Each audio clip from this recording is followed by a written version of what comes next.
Dear students, आज का हमारा टॉपिक है radiation. When we cook food under a grill, जब हम एक ग्रिल के नीचे फूड को कुक करते हैं, heat must travel downward from the heating element in the grill to the food. तो हीट नीचे की तरफ मूव करती है हीटिंग एलिमेंट से, जो कि ग्रिल के अंदर फिट है, this one, to the food की तरफ। This heat can not be carried by the convection. ये हीट कन्वेक्शन के थ्रू भी कैरी नहीं होती, because convection carries hot air upward, क्योंकि यहाँ तो हीट डाउनवर्ड आ रही है और कन्वेक्शन में तो हीट अपवर्ड मूव करती है। सो यहाँ पर कन्वेक्शन का प्रोसेस भी नहीं हो रहा।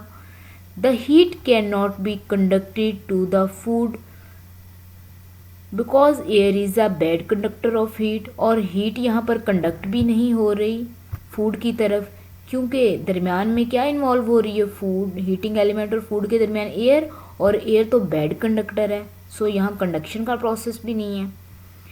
सो there must be another way of moving heat to the food. तो यहाँ पर कोई और तरीका है जिसके ज़रिए हीट मूव कर रही है फूड की तरफ। दिस इज बाय रेडिएशन, और वो प्रोसेस कौन सा है, radiation. So radiation is much faster method than the conduction and convection. The heat travel as tiny electromagnetic waves called the infrared waves.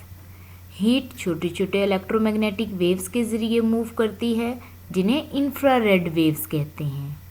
The hotter an object is, कोई भी object जितना ज़्यादा hot होगा, यानी उसका टेम्परेचर जितना ज़्यादा होगा, the more infrared radiation it emit, तो वो उतनी ही ज़्यादा इंफ्रारेड रेडिएशंस को इमिट करेगा, यानी खारिज करेगा, रिलीज़ करेगा। No particles are involved unlike in the processes of conduction and convection. Radiation के अंदर पार्टिकल्स इन्वॉल्व नहीं होते, जैसा कि कंडक्शन और कन्वेक्शन के प्रोसेस में इन्वॉल्व होते हैं। कंडक्शन के अंदर सॉलिड के पार्टिकल होते हैं और कन्वेक्शन के अंदर लिक्विड और गैस के पार्टिकल इन्वॉल्व होते हैं। So radiation can even work through the vacuum of space. तो रेडिएशन स्पेस के वैक्यूम में से भी ट्रैवल कर सकती है। दिस इज़ वाई, यही वजह है कि we can still feel heat of the sun, कि हम सन से आने वाली हीट को फील करते हैं जबकि वो वैक्यूम में से गुजर कर आती है। Although it is 150 million kilometre away from the earth. Sun earth से कितने मिलियन किलोमीटर दूर है, 150 million kilometre. The distance between the earth and sun is 150 million kilometre. So earth पर हीट कैसे आती है, सनलाइट, रेडिएशन के जरिए। Emitters and absorbers. Some surfaces are better at emitting, mean giving off the thermal radiation than other. कुछ surface ऐसी होती हैं जो ज़्यादा बेहतर हीट को इमिट करती हैं और थर्मल रेडिएशन को इमिट करती हैं, मीन खारिज करती हैं दूसरे सरफेस की निस्बत। Good emitters of radiations are also good absorber. जो रेडिएशन के गुड इमिटर्स होते हैं वो गुड एब्जॉर्बर भी होते हैं। वाइल द वाइट और shiny surface are poor absorber, जबकि वाइट और जो शाइनी सरफेस हैं वो पुअर एब्जॉर्बर हैं, because they reflect most of the radiation, क्योंकि ये ज़्यादातर रेडिएशन को रिफ्लेक्ट कर देती हैं, इन्हें वापस मोड़ देती हैं। That is why in hot sunny countries houses are often painted white to keep them cool inside. यही वजह है कि गर्म सनी कंट्रीज़ हैं जहाँ पर धूप बहुत ज़्यादा होती है, वहाँ पर घरों का कलर, ज़्यादातर घरों का पेंट और कलर वाइट किया जाता है। वाइट इसलिए किया जाता है ताकि हीट रिफ्लेक्ट हो जाए और घर अंदर से कूल रहे, मीन ठंडा रहे। Did you know fire fighters enter smoke filled room by crawling on the floor। Fire fighter जो होते हैं, आग बुझाने वाले, वो कमरे के अंदर दाखिल होते हैं क्रॉल करते हुए फर्श के साथ। This is because smoke rise by the convection up to the ceiling. वो इसलिए क्रॉल करते हुए मूव करते हैं क्योंकि स्मोक फील्ड रूम के अंदर जो स्मोक होती है वो कन्वेक्शन के प्रोसेस के थ्रू सीलिंग की तरफ, ऊपर की तरफ उठ रही होती है, यानी छत की तरफ। इसलिए फायर फाइटर क्रॉल करते हुए दाखिल होते हैं कमरे के अंदर। Next, comparing emitters. इमीटर्स को कंपेयर करना। जो डार्क सरफेस होती है वो गुड एमिटर होती है और जो ब्राइट सरफेस है वो पुअर एमिटर है। अब हम इसके लिए एक्सपेरिमेंट करेंगे कि हमने 2 कैन लेने हैं और उन कैन के अंदर वाटर डालना है। वाटर का इक्वल टेम्परेचर होगा। फिर हमने इसे थोड़ी देर के लिए ठंडा करने के लिए छोड़ देना है और उसके बाद हम नोट करेंगे कि कौन सा वाटर जल्दी ठंडा हो जाएगा। When 2 metal cans are filled with the same amount of water at the same temperature, हम कैन के अंदर सेम अमाउंट डालेंगे वाटर की और टेम्परेचर भी सेम होगा। Can A has a dark surface, ये कैन ए है, ये कैन बी है। कैन ए की डार्क सरफेस है और जो कैन बी है उसकी ब्राइट सरफेस है। Can A has a dark surface, can be has a shiny surface और कैन बी की शाइनी सरफेस है।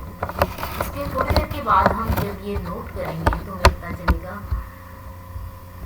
कि इन दोनों कैन में मौजूद वाटर डिफरेंट टेम्परेचर पर कूल होता है। The graph shows that the water in the can A cools more quickly than in the can B. ये ग्राफ है। ग्राफ में हमारा रिजल्ट है कि कैन ए जल्दी कूल हो गया कैन बी की निस्बत। Clearly a dark surface is a better emitter. इस तरह से ये बात वाज़ेह होगी कि डार्क सरफेस बेटर मीटर है ऑफ द थर्मल रेडिएशन की देन अ शाइनी सरफेस की निस्बत। Next is comparing absorbers. Absorbers को कंपेयर करने के लिए हम 2 मेटल प्लेट लेंगे और इन मेटल प्लेट की बैक साइड पर थर्मोमीटर लगा देंगे। ये इनकी बैक साइड पर थर्मोमीटर लगा हुआ है और एक हमारे पास मेटल प्लेट डार्क सरफेस वाली होगी और दूसरी शाइनी सरफेस वाली होगी और इनके दरमियान हम रेडिएंट हीटर लगा देंगे और इसके बाद हम इस हीटर को ऑन कर देंगे और इन डिफरेंट प्लेट्स पर टेम्परेचर नोट करेंगे। 2 metal plates, 1 shiny and 1 dark have the thermometer attach to their back. Thermometer हम इनकी बैक पर अटैच करेंगे। The plates are fixed at the same distance from a radiant heater और plates को हमने radiant heater से same distance पर रख देंगे। उसके बाद हम कुछ देर के बाद रिजल्ट देखेंगे। उसके बाद हम the graph shows that the dark surface absorb heat more quickly. तो ग्राफ हमें शो करेगा डार्क सरफेस ने जल्दी हीट एब्जॉर्ब की है देन द शाइनी सरफेस की निस्बत। Clearly dark surface are better absorber. इस तरह से ये बात वाज़ेह होगी कि डार्क सरफेस बेटर एब्जॉर्बर है ऑफ थर्मल रेडिएशन की देन द शाइनी सरफेस की निस्बत। सो इट इज प्रूव, तो ये प्रूव हो गया better absorber are better emitter. ये हमारे पास सोलर पैनल है। सोलर पैनल के पाइप के ऊपर भी ब्लैक लेयर होती है ताकि वो ज़्यादा हीट को एब्जॉर्ब कर सके। ये नेटवर्क ऑफ पाइप है और इसके थ्रू वाटर को हमने गर्म करना है। Some buildings have solar panels on the roof. कुछ बिल्डिंग्स की छत पर सोलर पैनल्स लगे होते हैं। Solar panels use thermal radiations from the sun to heat the water. Solar panels sun से आने वाले रेडिएशंस को यूज करके वाटर को गर्म करते हैं। The blackened layer absorb the radiant energy and warms up the water flowing in the pipes. ये पाइप के ऊपर जो ब्लैक लेयर है ये वाटर को जल्दी गर्म कर देती है, उस वाटर को जो इसके अंदर से बहता है इस टैंक के अंदर।